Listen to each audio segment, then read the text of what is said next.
Today, we're digging into what I think is a quiet revolution in healthcare. We're talking about this massive migration of common surgeries, the ones that used to be a big hospital affair, out to these smaller, specialized clinics. So let's dive right in. Have you ever wondered why your knee surgery or a relative's cataract surgery is suddenly happening at a clinic down the street instead of that huge hospital across town? You've probably seen this yourself. What used to be this whole big production is now often handled in a much smaller, way more focused spot.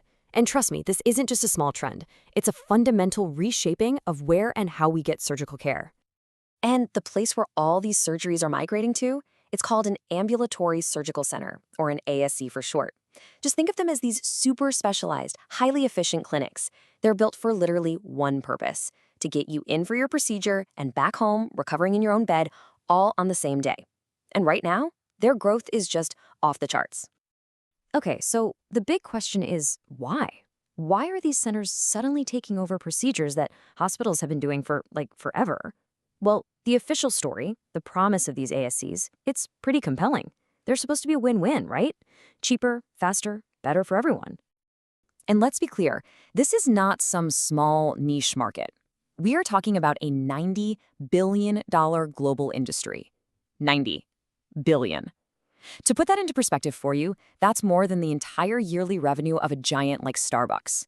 So yeah, this is a major, major force in medicine today. And it's not slowing down, not at all. In fact, projections show this market is going to soar to a staggering $140 billion in just a few years.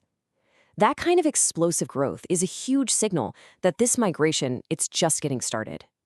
So what's fueling all this? Well, the drivers are pretty clear when you lay them all out. ASC is promised to be way cheaper than big hospitals.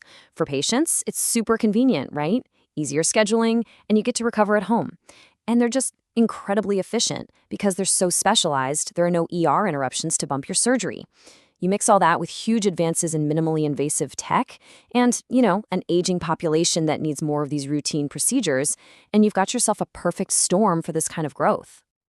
And this isn't some brand new idea that just popped up overnight. The trend really kicked off when Medicare started paying for procedures at these centers way back in 1982. As this chart shows so well, we went from just a handful of these places to over 5,800 today. The growth has just been relentless.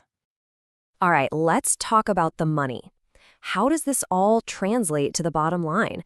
Just how dramatic is this cost difference we keep hearing about? Okay, so on one side, you've got the hospital outpatient department, the HOP. It's part of a giant full-service hospital, right? It's got the ER, ICUs, all the massive overhead that comes with being prepared for anything. But on the other side, you have the lean, mean, specialized ASC. And get this, for the exact same procedure, often with the very same surgeon, the price you pay can be just wildly different. And this isn't just theoretical. Take a look at this real-world example. For a totally standard cataract surgery in Charleston, West Virginia, the average price at the hospital is nearly double what you'd pay at a local ASC. We're talking a difference of almost $3,000 for the exact same result. It's kind of crazy when you think about it. And this price difference, it's not some random market accident. The financial gap between hospitals and ASCs has been intentionally widened over the years. This chart here shows how Medicare has done it. The official payment rates have steadily grown further and further apart. They're basically paying hospitals way more for doing this same job. So when you add all of those individual savings up across the entire country, the numbers get immense. ASCs save the U.S. healthcare system over $38 billion every single year. That is an insane amount of money. It's more than enough to fund NASA's entire annual budget, with billions left over. Okay, so that brings us to the twist and the most crucial question of all. If the system is saving $38 billion, who's actually getting to keep it? Where does all that money go? Well, a really fascinating study from Harvard University gives us a huge clue.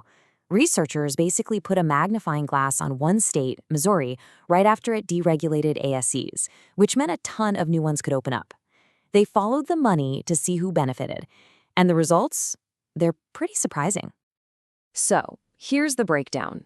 First up, the insurers, like Medicare. They did great. For every single procedure that shifted from a hospital to an ASC, they saved about $140 on average. That's a clear win for them. Now, the hospitals, they took a major hit.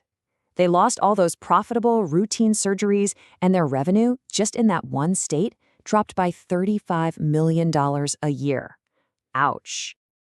And what about the patient? The person at the very center of all this. After all those tens of millions of dollars shifted around, their average direct financial benefit from this whole thing was, wait for it, $1.13. Yep, $1.13. So here's the bottom line. This whole migration isn't really about saving money for the system in some abstract way. It's about redistributing money. See, physicians can actually own a piece of these ASCs. That means they get to collect the facility fees that used to go to the hospital. So the big winners are the insurers who pay less and the doctors who now own the clinics. And the big loser? The hospital, which loses a huge chunk of its most profitable business. All right, let's zoom out for a second and think about the big picture. What does this massive shift really mean for the future of the operating room? Because the implications here go way beyond just dollars and cents. As this whole model spreads around the world, it brings up some really tough policy questions. I mean, on the one hand, can their efficiency help clear out those massive surgical backlogs we see in places like Canada? For sure. But on the other hand, do they create fairness issues by popping up mostly in wealthy urban areas? And what happens when you cherry-pick all the simple, profitable surgeries away from public hospitals? Does that leave them too weak to handle the really complex emergencies? It is a super tricky balancing act. And that really gets to the core of the critique. People like Stephen Lewis have warned that while all this talk of efficiency sounds great, it could be a Trojan horse. The idea is that by carving out this one profitable slice of the healthcare pie, you might accidentally weaken the entire system, making it more fragmented and less able to take care of everybody. Look, this great migration of surgery is happening. It's not a what if, it's a right now. The efficiency is real and the savings are enormous. But the fundamental question remains, as we chase this cheaper, faster system, are we actually building a better one for everyone, or just a more profitable one for a select few? Figuring out how to balance that, well, that's the challenge we all now face.